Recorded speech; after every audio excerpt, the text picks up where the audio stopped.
लीजिए सुनिए, देवकीनंदन खत्री के लिखे उपन्यास चंद्रकांता के चौथे भाग का पहला बयान मेरी यानी समीर गोस्वामी की आवाज में। वन कन्या को एकाएक जमीन से निकल पैर पकड़ते देख वीरेंद्र सिंह एकदम घबरा उठे। देर तक सोचते रहे कि ये क्या मामला है, यहाँ वन कन्या क्यों कर आ पहुंची और ये योगी कौन है जो इसकी मदद कर रहे हैं। आखिर बहुत देर तक चुप रहने के बाद कुमार ने योगी से कहा, मैं इस वन कन्या को जानता हूं। इसने हमारे साथ बड़ा भारी उपकार किया है और मैं इससे बहुत कुछ वादा भी कर चुका हूं, लेकिन मेरा वो वादा बिना कुमारी चंद्रकांता के मिले पूरा नहीं हो सकता। देखिए, इसी चिट्ठी में जो आपने दी है क्या शर्त है। खुद इन्होंने लिखा है कि मुझसे और कुमारी चंद्रकांता से एक ही दिन शादी हो, और इस बात को मैंने मंजूर किया है। पर जब कुमारी चंद्रकांता ही इस दुनिया से चली गई तब मैं किसी से ब्याह नहीं कर सकता। इकरार दोनों से एक साथ ही शादी करने का है। योगी वन कन्या की तरफ देखकर, क्यों री, तू मुझे झूठा बनाना चाहती है?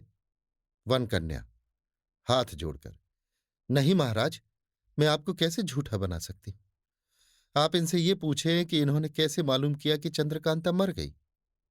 योगी कुमार से, कुछ सुना? ये लड़की क्या कहती है? तुमने कैसे जाना कि कुमारी चंद्रकांता मर गई है? कुमार कुछ चौकन्ने होकर, क्या कुमारी जीती है? योगी, जो मैं पूछता हूं पहले उसका तो जवाब दे लो। कुमार, पहले जब मैं इस खोह में आया था तब इस जगह मैंने कुमारी चंद्रकांता और चपला को देखा था, बल्कि बातचीत भी की थी। आज उन दोनों की जगह इन दो लाशों को देखने से मालूम हुआ कि ये दोनों, इतना कहा था कि गला भर आया।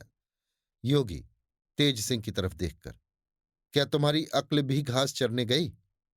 इन दोनों लाशों को देखकर इतना न पहचान सके कि ये मर्दों की लाशें हैं या औरतों की?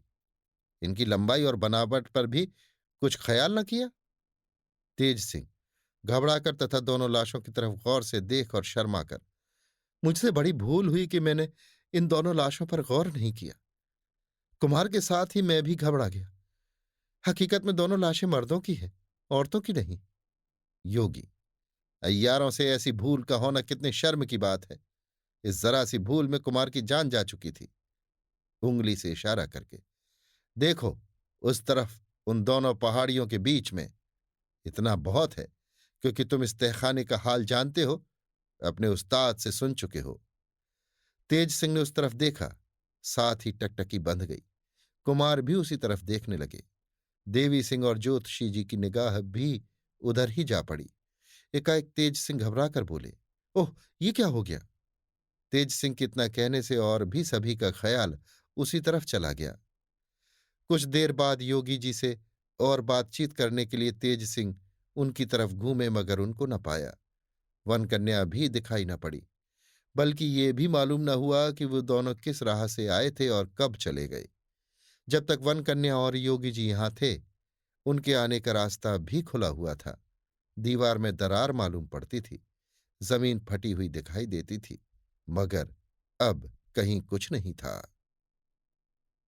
अभी आप सुन रहे थे देवकीनंदन खत्री के लिखे उपन्यास चंद्रकांता के चौथे भाग का पहला बयान मेरी यानी समीर गोस्वामी की आवाज में।